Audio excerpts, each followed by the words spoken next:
तुम्ही महाराज तळतळीनं सांगतो तुम्हाला, बसलेली जेवढी माणसं आहे ना की तुम्ही इतकी भाग्यवान आहात महाराज. तुमच्या भाग्याची किंमत आहे ना तुम्हाला कळलीच नाही.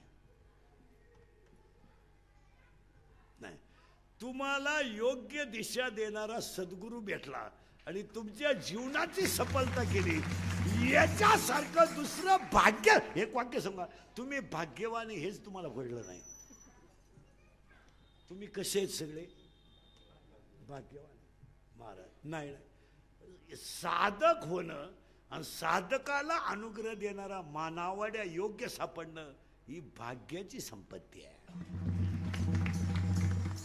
आता त्यांचं काम आहे तुम्हाला देणं. आता तुमच्या झोळ्या तुटल्या ते काय करतील? तुमच्या झोळ्या तुटल्यावर त्यांनी झोळीत उडी टाकायची का तुमच्या?